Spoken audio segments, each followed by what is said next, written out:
One morning, the Fat Controller and his grandchildren came to see Toby.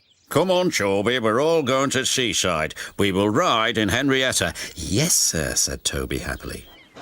They came to a small seaside station. Soon, the children were playing in the sand, building a splendid castle. The Fat Controller inspected it. My word, that's a very fine castle. Have you seen a real one like it? Yes, replied the children. It's here on the island. And they showed him a map. Pondered the Fat Controller. They met Toby at the harbour. Come on, we're going exploring. It will be a great adventure.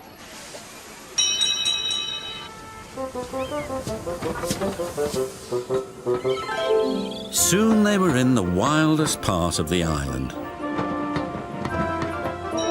They stopped by a lonely signal box. "Where might you be going then?" asked the signalman. We're trying to find an old castle, replied the Fat Controller. "I know the place, sir," said the signalman. "There's a small junction not too far down the line. Just switch the points."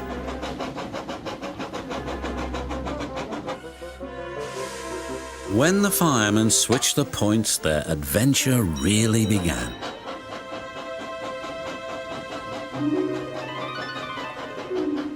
Toby pushed past branches and bushes till they came to another little junction.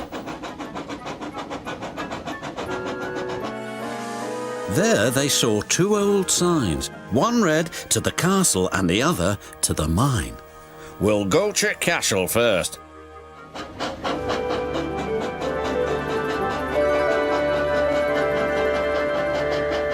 Toby stopped by an old water tower. "There's the castle."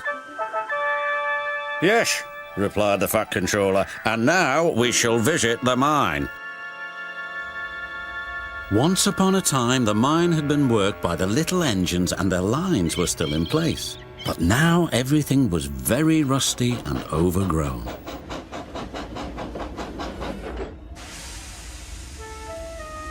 The Fat Controller was most impressed, but Toby was rather scared. He was glad when it was time to go home.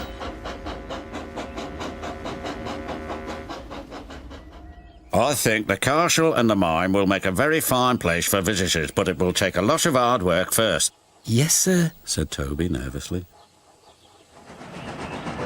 The Fat Controller's plans were soon put into action, but Toby was still worried. "I'm sure this place is haunted," he said to himself. "It's our turn to stay here on guard tonight, Toby." "Oh, yes, why not?" stuttered Toby. "Beware of the ghost, Toby," Thomas said. "What ghost?" asked Toby. "The old warrior ghost. Every night he lights his fire, then goes hunting. Toot toot, goodbye," Thomas replied. Night came. Toby looked anxiously around. Everything seemed rather spooky. Quite suddenly, he heard a strange wheezing sound. "It's the ghost!" he wailed. "What ghost?" his driver asked. "It's the old warrior. He's come to hunt me down." "Don't be so daft. We'll go and investigate."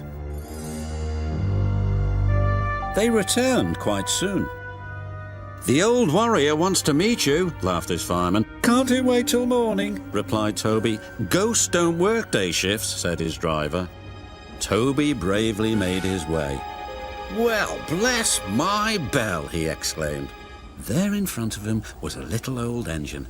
"This is your ghost, Toby," said the signalman. "His name's really Bertram, but we call him the old warrior because he's so brave."